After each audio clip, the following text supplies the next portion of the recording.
नमस्कार, आप देख रहे हैं द न्यूज खबरें आप तक। मैं हूं आपके साथ शारदा झा। आप तमाम दर्शकों का स्वागत है। बुलेटिन की शुरुआत से पहले नजर डालते हैं आज की हेडलाइंस पर। अपर समाहर्ता आपदा संतोष कुमार की अध्यक्षता में जिला राजस्व समन्वय समिति की हुई समीक्षात्मक बैठक।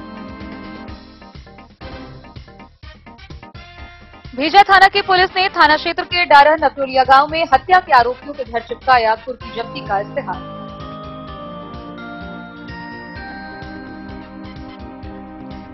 बिस्फी के तेघरा गांव में सोनी देवी हत्या मामले में 4 लोगों पर पतौना थाना में प्राथमिकी दर्ज।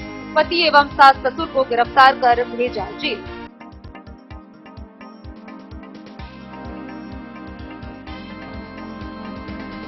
पहलगाम में आतंकी हमले के विरोध में नेपाल के जनकपुर धाम में देशभक्त युवा समूह नेपाली ने किया आक्रोश प्रदर्शन। पाकिस्तान के खिलाफ प्रदर्शन में शामिल लोगों ने पाकिस्तानी झंडा जलाकर जताया आक्रोश।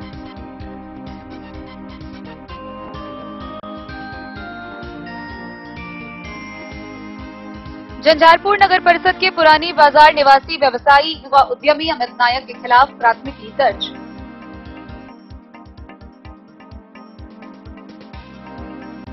मुंबई से जयनगर आने वाली ट्रेन में रेल यात्रियों के छूटे सामान को सीटीटीआई सहयोग से किया गया बरामद।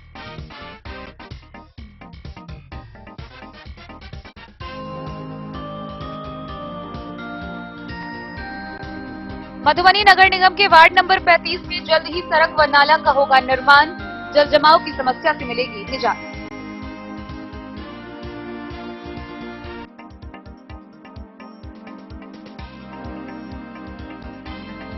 मिथिला वाहिनी के कार्यकर्ताओं ने मधुबनी जिला के विभिन्न गांवों में पहुंचकर लोगों से किया संपर्क।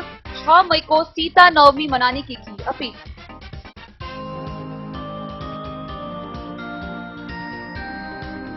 लौकी में चौकीदार के बेटे पर घर में घुसकर 2 राउंड फायरिंग का आरोप।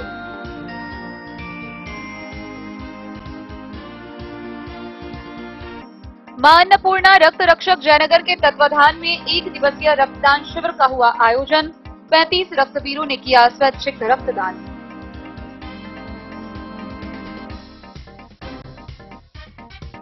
नरैया थाना की पुलिस ने वाहन जांच के दौरान एक देसी कट्टा व जिंदा कारतूस के साथ बाइक लूटकांड के अपराधी को किया गिरफ्तार।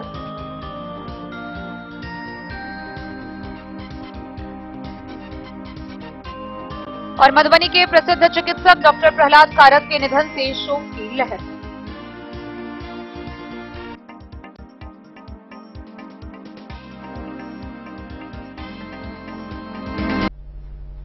खबरें अब विस्तार से। अपर समाहर्ता आपदा संतोष कुमार की अध्यक्षता में जिला राजस्व समन्वय समिति की बैठक का आयोजन किया गया। इस बैठक के दौरान उन्होंने सभी अंचलाधिकारियों को अतिक्रमणवाद मामले को तत्परता से निष्पादन समेत कई दिशा निर्देश निर्गत किए।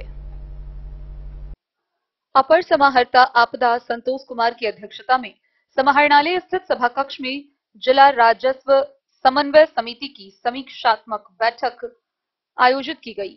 अतिक्रमणवाद की समीक्षा के क्रम में अपर समाहर्ता आपदा ने निर्देश दिया कि अतिक्रमण के मामलों को सर्वोच्च प्राथमिकता के साथ त्वरित रूप से निष्पादित करें। कहा कि सभी सीओ अतिक्रमणवाद के मामलों को सरजमीनी पोर्टल पर अनिवार्य रूप से अपलोड करने का भी निर्देश दिया। उपस्थित सभी डीसीएलआर को नियमित रूप से अंचलों का निरीक्षण करने का निर्देश दिया। सभी सीओ को जल निकायों के अतिक्रमण को स्वयं चिन्हित कर उस पर अतिक्रमणवाद चलाकर अतिक्रमण मुक्त करने का निर्देश दिया। अपर समाहर्ता आपदा ने सभी सीओ को तेजी के साथ नीलाम पत्रवाद का निष्पादन करने का निर्देश दिया। लगान वसूली कार्य की समीक्षा के क्रम में उसमें तेजी लाने का निर्देश दिया। लोक सेवाओं के अधिकार की समीक्षा के क्रम में निर्देश दिया कि प्राप्त आवेदनों को निर्धारित अवधि में हर हाल में निष्पादित करवाना सुनिश्चित करें। उन्होंने कहा कि जनता दरबार में सबसे अधिक परिवाद भूमि विवाद से संबंधित होते हैं।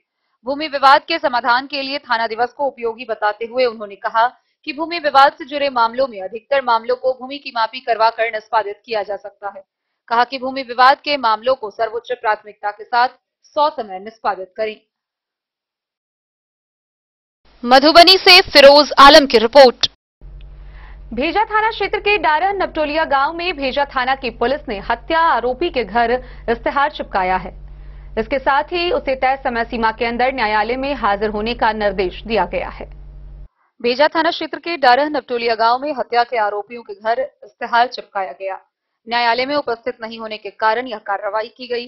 बेजा थाना में हत्या के कांड में फरार चल रहे अभियुक्त सुनील यादव, सुशील यादव पिता तिरपित नारायण यादव, वसंत यादव, साधु यादव, हरेराम यादव पिता सुंदर यादव, राम भरोस महतो पिता दसई महतो सभी साकिन डारह नपटोलिया थाना के भेजा जिला मधुबनी के विरुद्ध न्यायालय से निर्गत इस्तेहार तामिला कराया गया।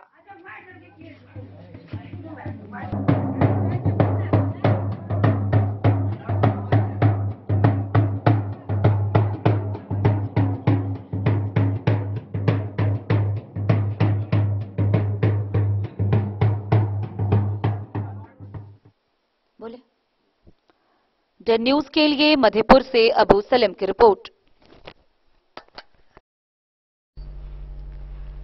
बिस्सी प्रखंड के पतौना थाना क्षेत्र के तेघरा गांव के सोनी कुमारी हत्याकांड मामले में 4 लोगों पर प्राथमिकी दर्ज की गई है। गौरतलब हो कि इस मामले में सोनी कुमारी के सनकी पति ने कुदाल से गर्दन काटकर अपनी पत्नी की हत्या कर दी थी।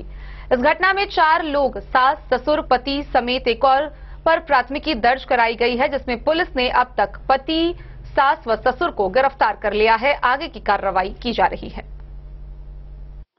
पतौना थाना क्षेत्र के तिघरा गांव में सोनी देवी की हत्या मामले में 4 लोगों पर पतौना थाना में प्राथमिकी दर्ज की गई है।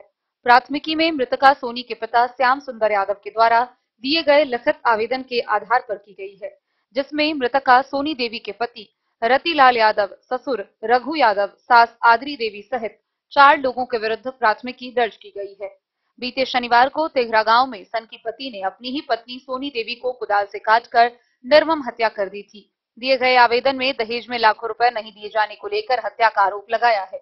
थाना अध्यक्ष राजकिशोर पंडित ने कहा कि प्राथमिकी दर्ज कर 3 लोगों को गिरफ्तार कर न्यायिक हिरासत में भेज दिया गया है। बिस्फी से सत्यनारायण यादव की रिपोर्ट।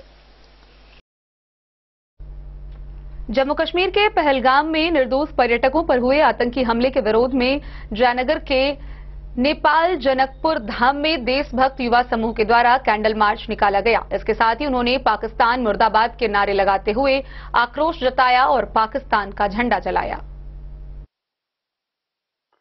बीते दिनों जम्मू कश्मीर के पहलगाम में पर्यटकों पर आतंकी हमला को लेकर पड़ोसी राष्ट्र नेपाल के जनकपुर धाम में देशभक्त युवा समूह नेपाल के द्वारा मंगलवार को मुरली चौक से शिव चौक के बीच आक्रोश प्रदर्शन करते हुए पाकिस्तानी झंडा व पाकिस्तान सेना प्रमुख जनरल आसिम मुनीर का पुतला दहन किया गया।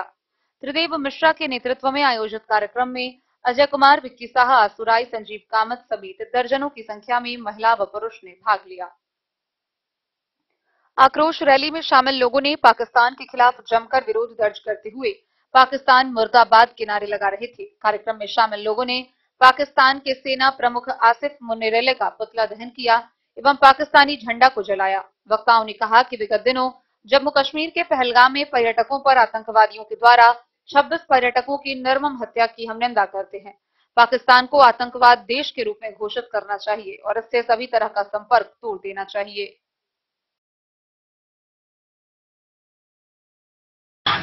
मुर्दाबाद, पाकिस्तान मुर्दाबाद, मुर्दाबाद।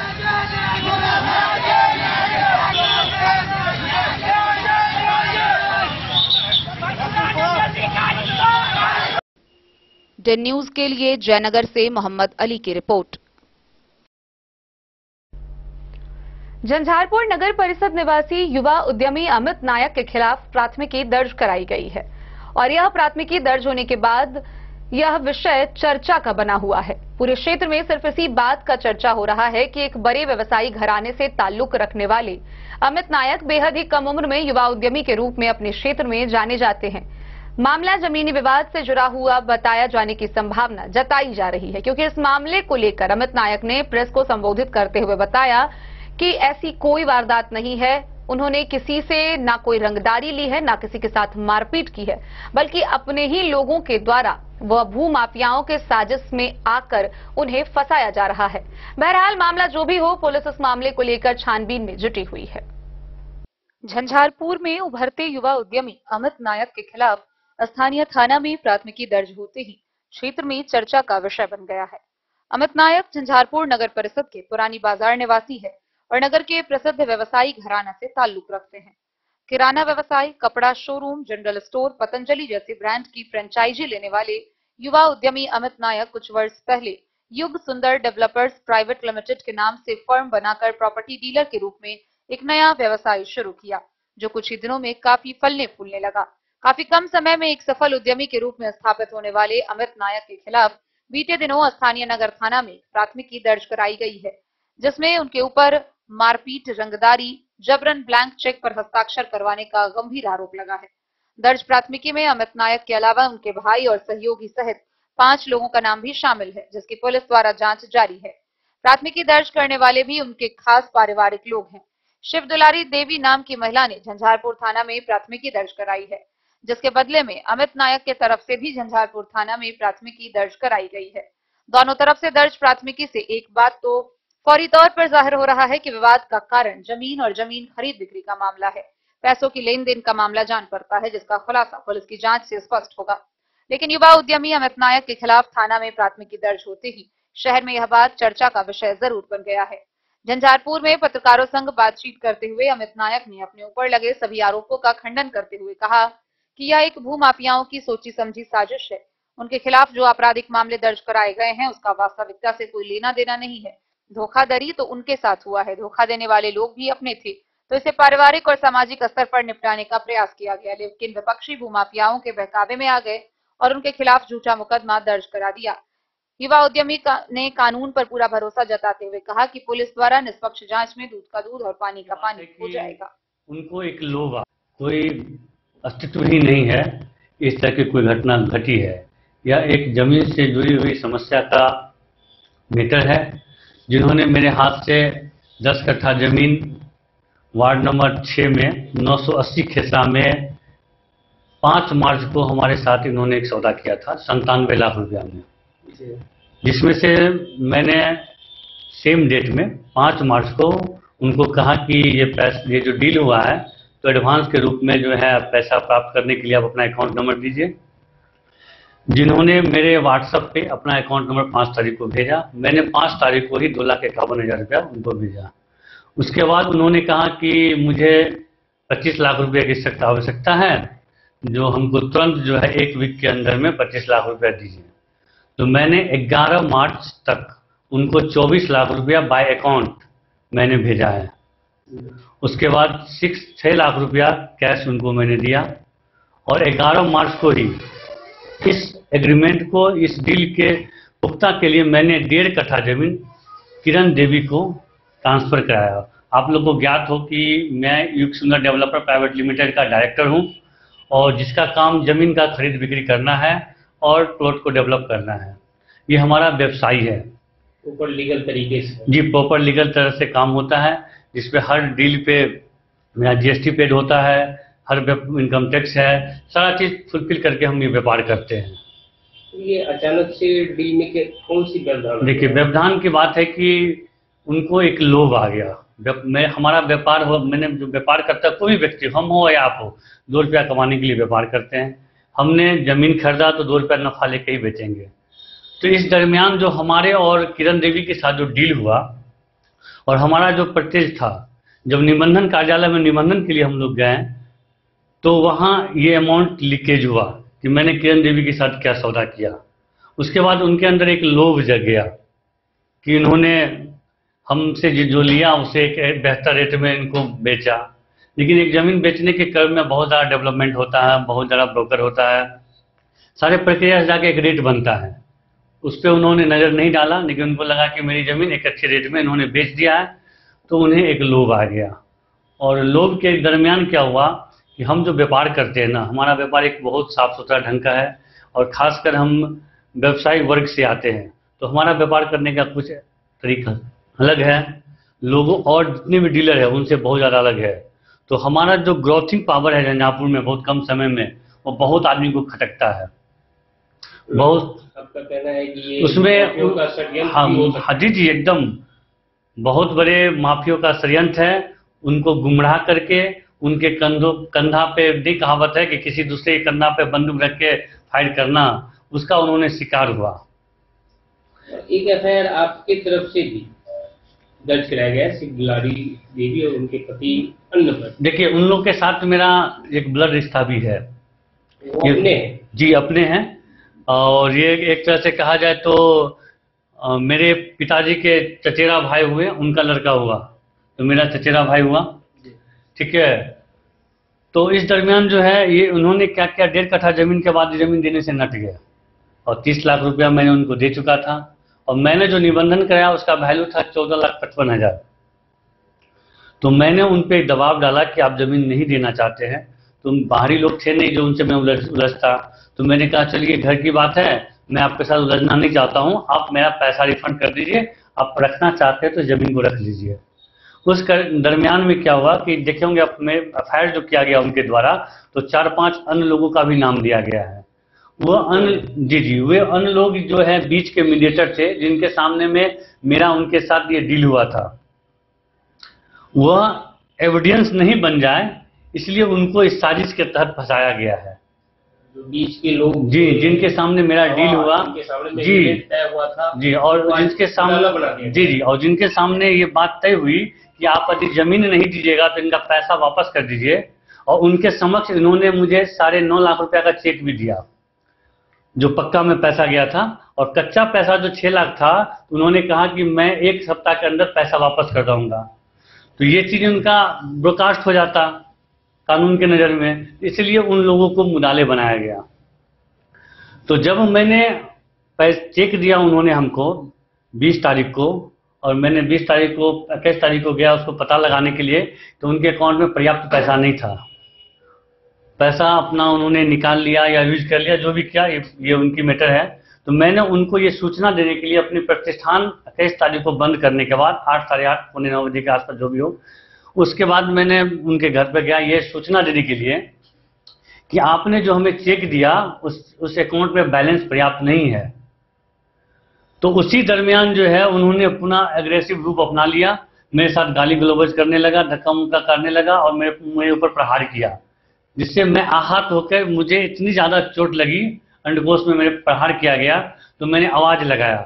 तो ये जितने लोग हैं उनके आंगन के लोग हैं, उन्होंने अब मेरे आवाज लगाने पर उन्होंने दौड़ा सब लोग कि क्या हो गया। फिर उन्होंने जब पहुंचा तो मुझे उठाया, उसके बाद जो है मुझे पानी तानी पिलाया, रिलैक्स किया। तो उन लोगों ने उन पे हावी हुआ कि आप इनका पैसा वापस कर दीजिए। तो उन्होंने उस समय इकरार किया कि मैं उनका पैसा कल 22 तारीख को उनको ट्रांसफर कर दूंगा, 22 अप्रैल। तो हम लोग रिलैक्स हो गए, घर की बात है, उस बात को मैंने उस दिन रिलैक्स कर लिया, चलो 22 को पैसा ट्रांसफर कर देंगे, तो घर की बात है, इसको कानून कचहरी कोर्ट थाना तक ले जाने की जरूरत नहीं है, सामाजिक स्तर पर इनकी समाधान कर लिया जाएगा।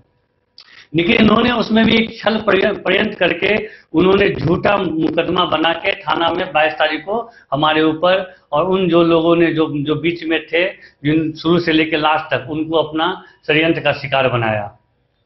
तो मुझे पता चली 22 तारीख को, तो मैंने मुझ पे जो बीती हकीकत घटना थी उसकी प्राथमिकता मैंने थाना पे जाके, झंझारपुर थाना पे दर्ज करवाया, और सारा चीज आप लोग के प्रकाश में है। जो भी आरोप है। झंझारपुर से सरफराज सिद्दीकी की रिपोर्ट।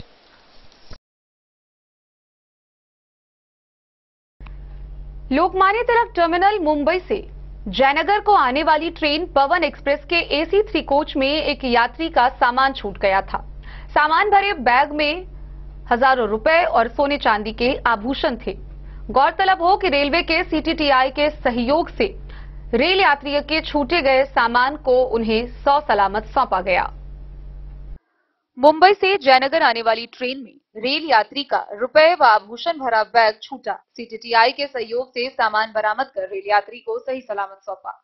प्राप्त जानकारी के अनुसार लोकमान्य तिलक टर्मिनल मुंबई से जयनगर को आने वाली ट्रेन पवन एक्सप्रेस के AC 3 कोच पर मधुबनी निवासी RN झा अपने परिवार के साथ मधुबनी तक की यात्रा कर रहे थे। सोमवार की रात मधुबनी रेलवे स्टेशन पर ट्रेन पहुंचने पर उस रेल यात्रियों से अपने सामान के साथ उतर गए, लेकिन एक बैग जिसमें हजारों रुपए और लाखों रुपए के जेवरात थे वो ट्रेन में ही छूट गया। ट्रेन में सामान छूटने को लेकर रेल यात्री ने मंगलवार की सुबह 10 बजे जयनगर रेलवे स्टेशन पहुंचकर ऑन ड्यूटी पर तैनात टिकट जांच दल प्रभारी CTTI रामानंद सिंह व अजय कुमार निराला को जानकारी दी। सीटीटीआई रामानंद कुमार ने यात्री के साथ आई समस्या की जानकारी मुख्य चल टिकट निरीक्षक मोबाइल सीटीटीआई अर्जुन राउत को दिया। उनके मार्गदर्शन में सीटीटीआई रामानंद कुमार व अजय कुमार निराला ने उस रेल यात्री के सहयोग से छूटे सामानों की खोजबीन शुरू करते हुए डिब्बे में कार्यरत कोचकर्मी से जानकारी ली। सीटीटीआई की तत्परता के बाद रेल यात्री के सामान को कोचकर्मी द्वारा सकुशल उपलब्ध कराया गया। डिब्बे में छूटे हुए सामान का मिलान करने के बाद रेल यात्री को सौंपा गया। मुख्य चल टिकट निरीक्षक मोबाइल अर्जुन राउत ने बताया कि रेल यात्री के बैग में 30,000 रुपए के अलावा सोने का 3 गले का चैन के अलावा अन्य आभूषण मौजूद थे। डे न्यूज के लिए जयनगर से मोहम्मद अली की रिपोर्ट। खबरों का सिलसिला जारी रहेगा, जल्द ही लौटेंगे एक छोटे से ब्रेक के बाद। आप बने रहिए हमारे साथ। में मधुबनी इस शादी सीजन सिर्फ हमारे साथ खरीदे और पाए 100% एक्सचेंज वैल्यू। आप सोने चांदी या हीरे के आभूषणों की तलाश में हैं तो हमारे ज्वेलरी शॉप में मिलेंगे आपको हर तरह के आभूषण बेहद किफायती दामों पर। हर अवसर के लिए आभूषण आपके बजट में। लाल बाबू प्रसाद एंड सन्स, संकट चौक, बैंक ऑफ इंडिया के बगल में, मधुबनी। नए और शानदार स्टॉक के साथ अब हर रिश्ते को करे और भी सुंदर। लाल बाबू प्रसाद एंड सन्स, संकट चौक, बैंक ऑफ इंडिया के बगल में, मधुबनी। हमारे सभी गोल्ड ज्वेलरी शॉप पर HUID है मौजूद।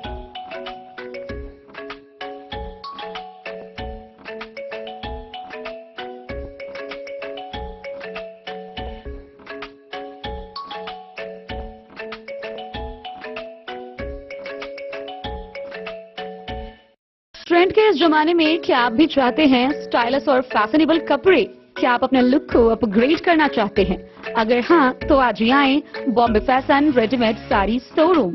हमारे पास पुरुषों, महिलाओं और बच्चों के लिए है नए से नए फैशन ट्रेंड में कपड़े और एक्सेसरीज का लार्ज कलेक्शन। आपके बजट और हर अवसर के लिए खास। चाहे काम के लिए हो नए आउटफिट की तलाश, या पार्टी के लिए ड्रेस, या किसी खास अवसर के लिए सूट, सलवार और साड़ी, हमारे पास है हर एक ब्रांड। क्रिम्सन क्लब, मुफ्ती, टर्टल और किलर के SIS स्टोर्स। इसके अलावा रेमंड, स्पार्की, जॉकी, लक्ष्मीपति, मान्यवर, ब्लैकबेरी, नवाब पार्कर जैसे बड़े ब्रांड। तो देर किस बात की, आज ही आए बॉम्बे फैशन साड़ी एवं रेडीमेड शोरूम। हमारा पता है महिला कॉलेज रोड, मधुबनी।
लाल बाबू ज्वेलर।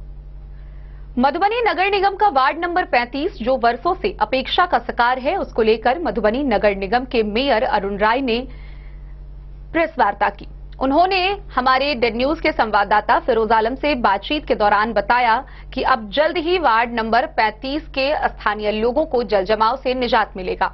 वहां पर सड़क व नाला का निर्माण कराया जाएगा और इसके लिए TS पटना को भेजा जा चुका है। आइए हम आपको विस्तार से दिखाते हैं यह पूरी खबर।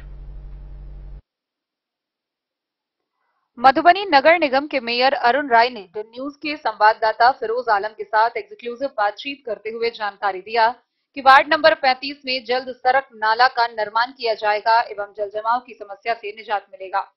वार्ड के समस्त नागरिकों से अपील किया कि सभी व्यक्ति धैर्य बनाए रखें। नगर निगम के द्वारा सड़क नाला के लिए वार्ड नंबर 35 का फाइल TS के लिए पटना गया हुआ है। TS होने के उपरांत नगर निगम में फाइल पहुंचते ही टेंडर की प्रक्रिया में चला जाएगा और शीघ्र सड़क नाला का निर्माण होगा। सड़क व नाला का निर्माण होने के उपरांत जल जमाव की समस्याओं से वार्ड नंबर 35 को निजात मिल जाएगी।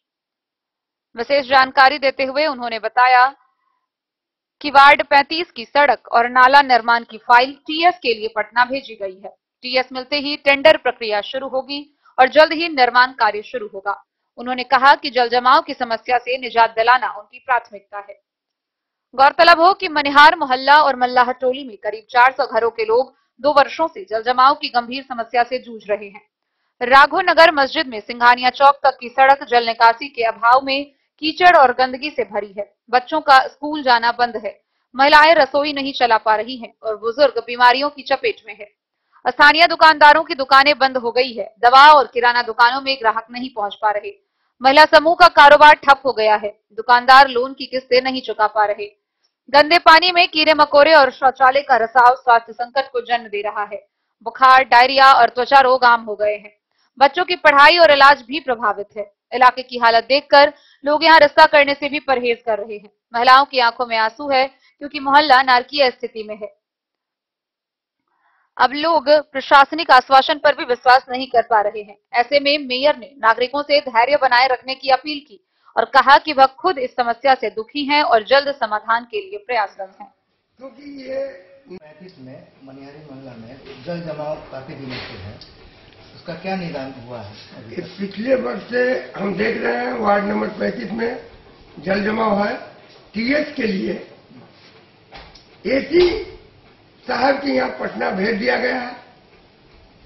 वहां से आते ही टेंडर होगा और तुरंत वो नाला पंचवटी चौक तक जाएगा। मतलब जो है ये 65 लाख के लगभग है। कब तक निदान होने की उम्मीद जनता लगा? टीएस के लिए भेजे हुए हैं और टीएस हो गया। अगर एसी साहब कल के डेट में भेजे तो टेंडर हम परसों करा लेंगे और हाथ लगा देंगे।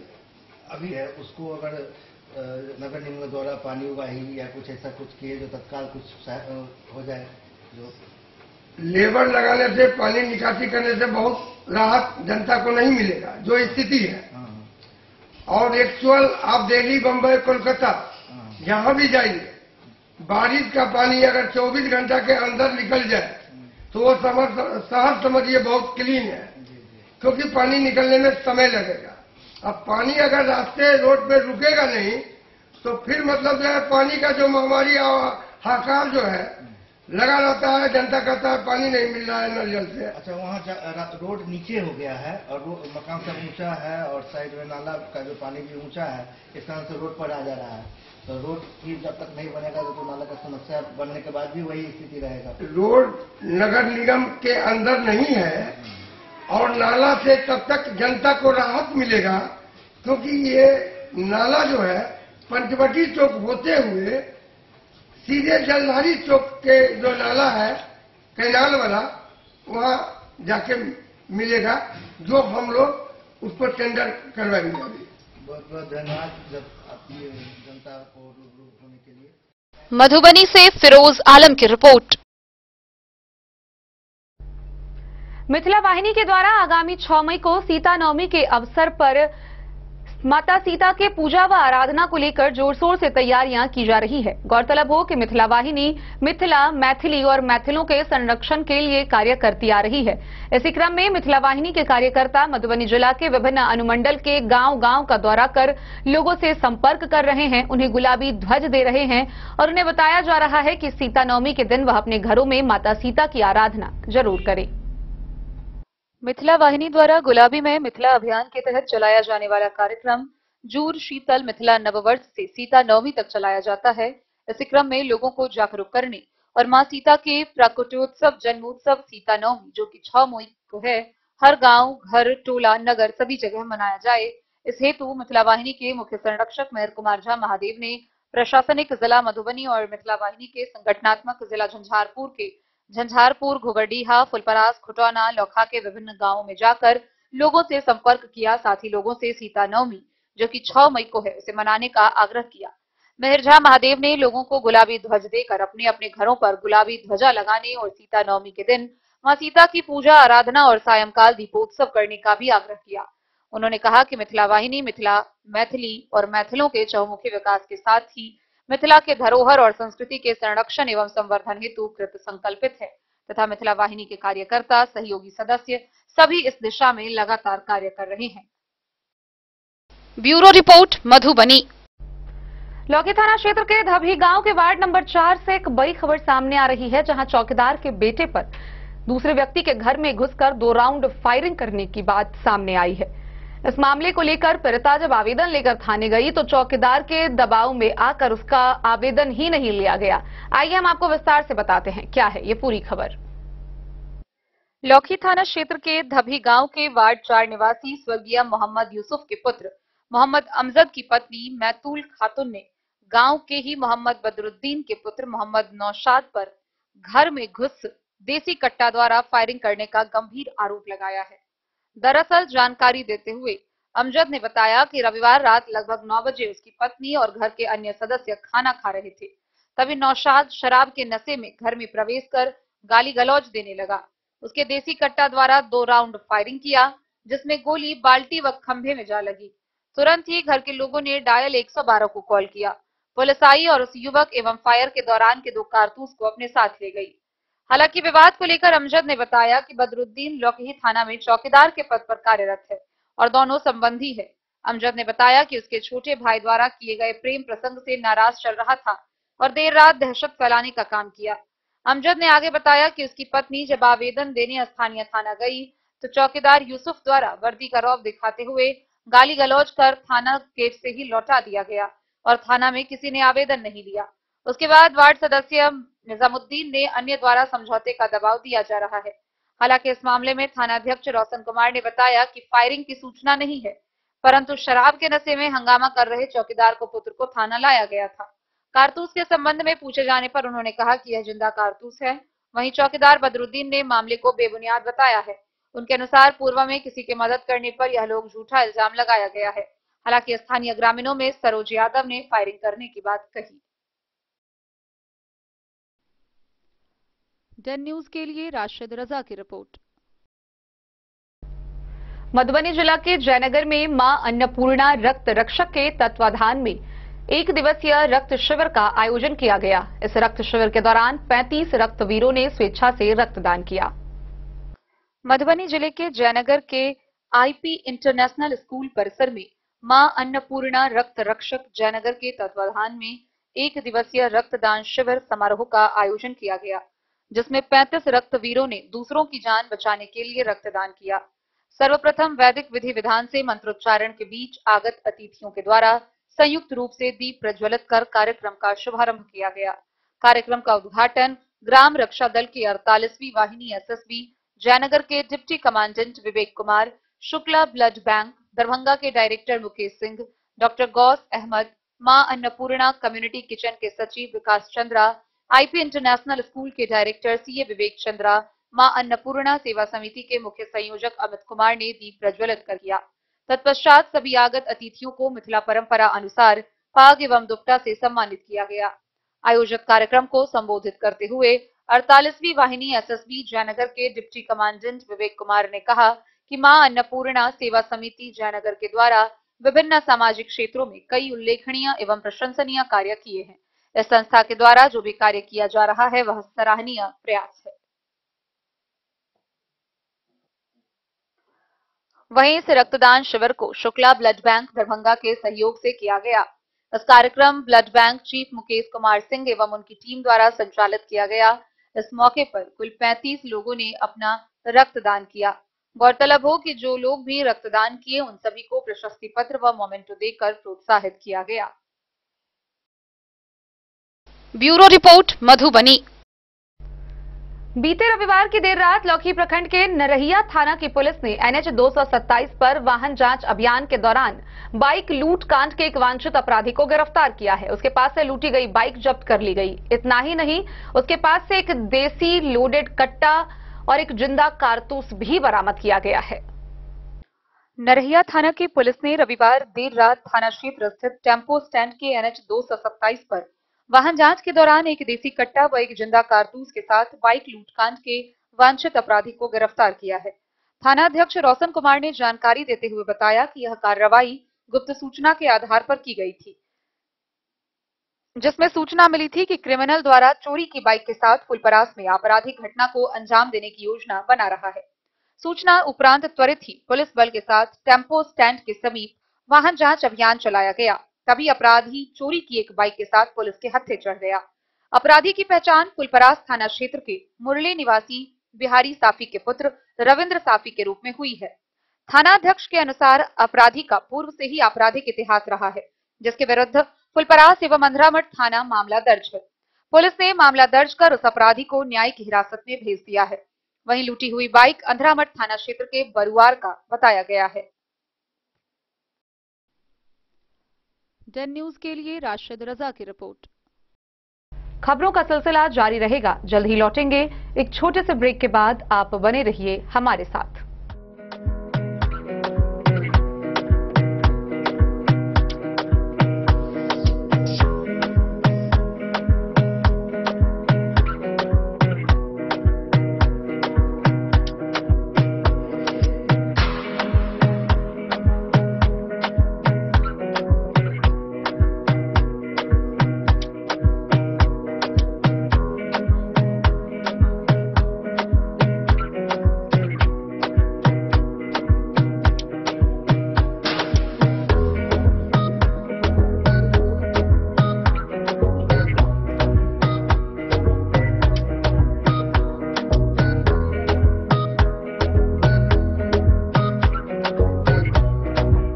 महादेव सा अमरनाथ प्रसाद ज्वेलर्स, गांधी चौक, राजनगर बाजार, मधुबनी। गोकुल राज,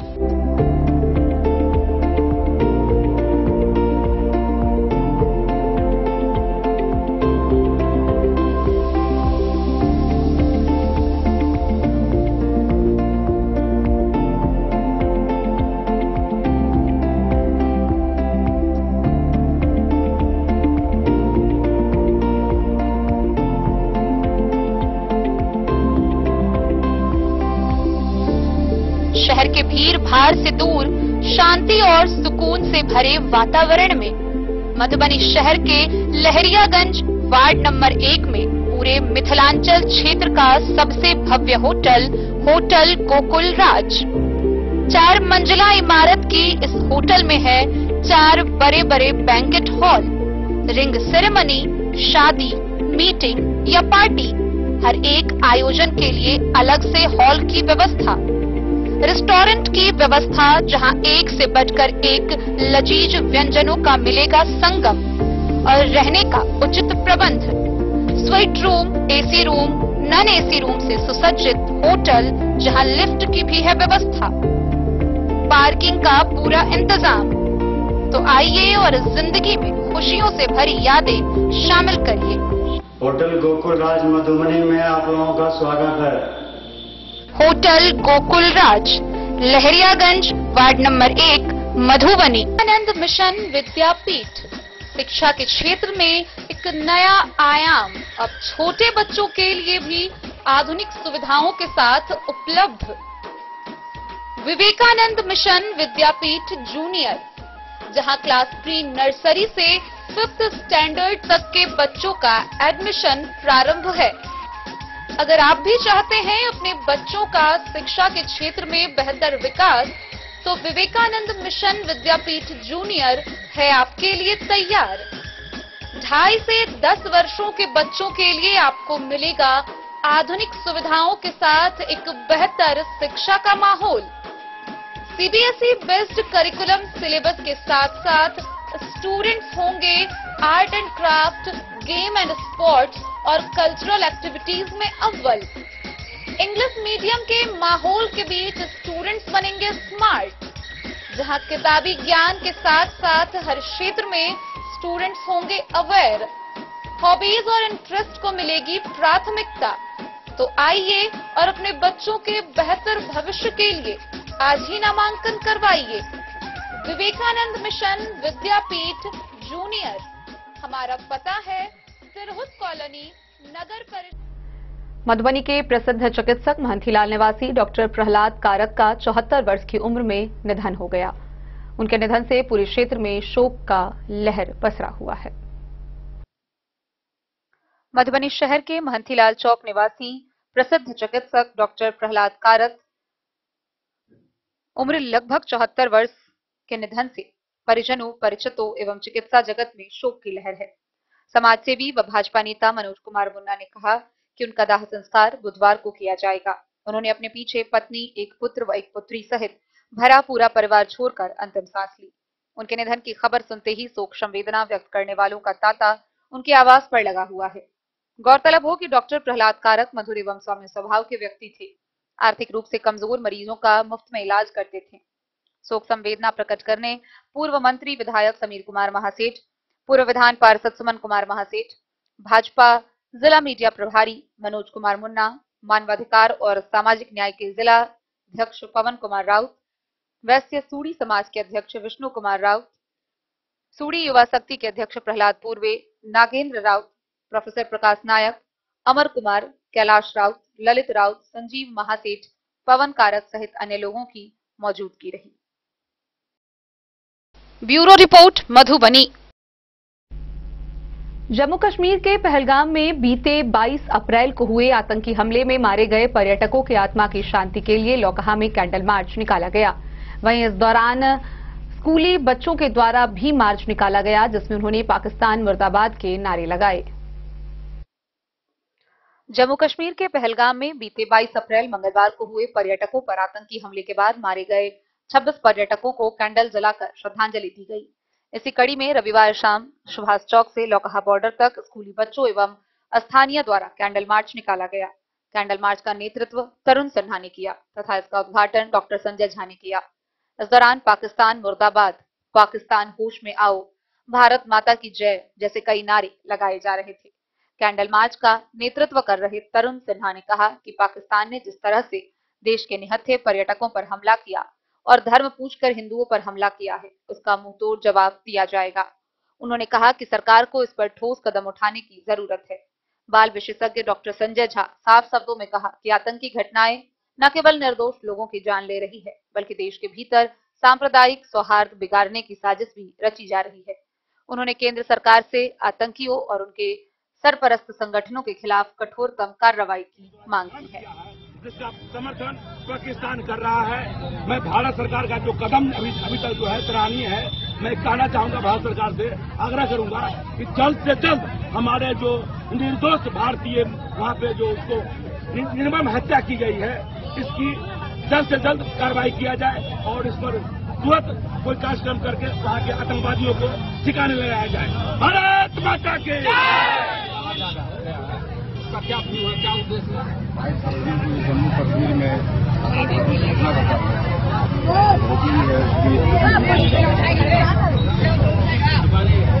उसी संदर्भ में आपने कैंडल मार्च के माध्यम से आप क्या देश को संदेश देना चाहते हैं?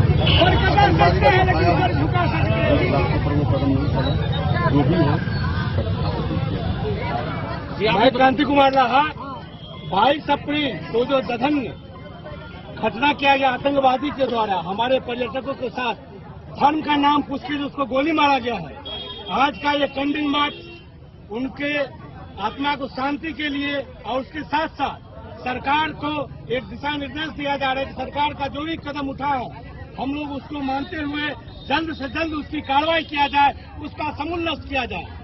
आतंकवाद का पोषण करने वाला जो फैक्ट्री पाकिस्तान है उसको समूल उसको नष्ट करना ही पड़ेगा। उसकी जहां पर भी है, चाहे सर्जिकल स्ट्राइक हो, एयर स्ट्राइक हो, उसके माध्यम से उसको गिराना पड़ेगा, तभी जाके हम लोग का मन शांत हो पाएगा। अन्यथा ये घटनाएं होती रहेगी। वैसे भारत सरकार के जो लिए गए कदम की हम लोग भरपूर सराहना करते हैं। भारत माता की हम लोगों का प्रधानमंत्री जी से ये निवेदन रहेगा कि इस घटना के विरोध में आतंकवाद को जड़ से समाप्त करने के लिए। डन न्यूज के लिए राशिद रजा की रिपोर्ट।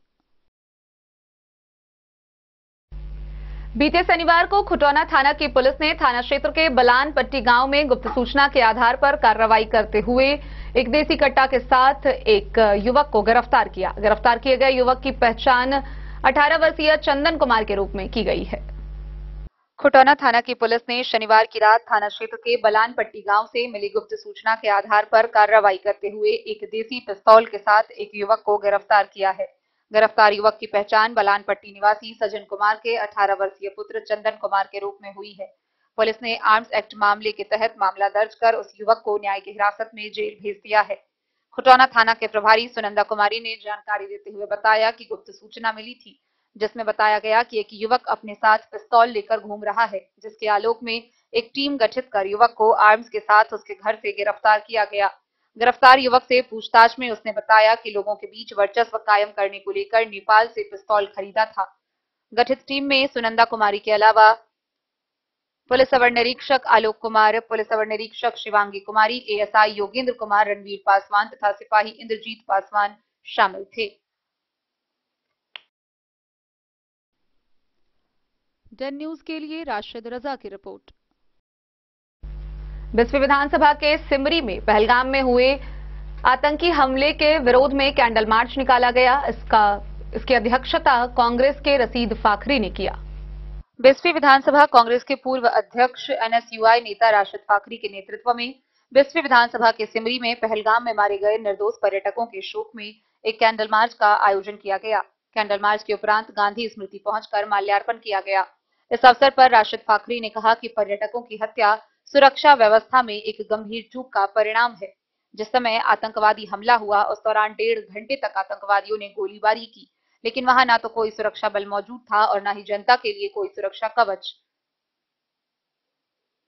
राशिद फाखरी ने अदानी की रक्षा कंपनी पर भी निशाना साधा और हथियार निर्माण के निजीकरण पर भी सवाल उठाए। उन्होंने प्रधानमंत्री से मांग की कि देश की सुरक्षा को मजबूत किया जाए और इसे धार्मिक ध्रुवीकरण का मुद्दा बनाकर समाज को बांटने की कोशिश न की जाए। उन्होंने यह भी सवाल किया कि देश में सभी संसाधन उपलब्ध होने के बावजूद सुरक्षा में इतनी बड़ी चूक कैसे हो गई। एकदम गायब हो जाएगा।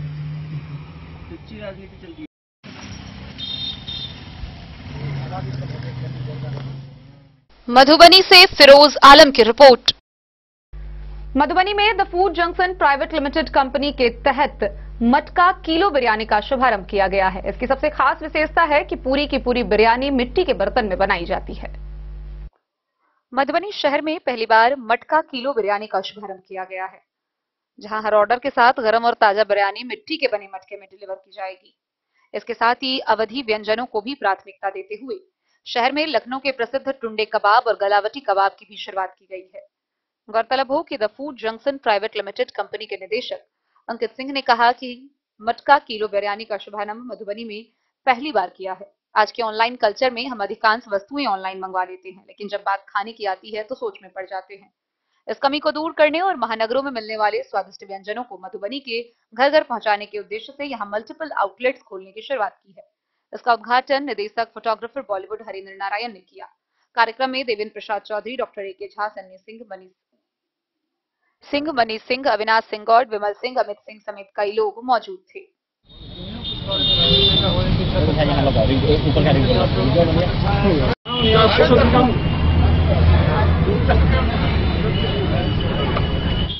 डेन न्यूज के लिए सुमित कुमार की रिपोर्ट।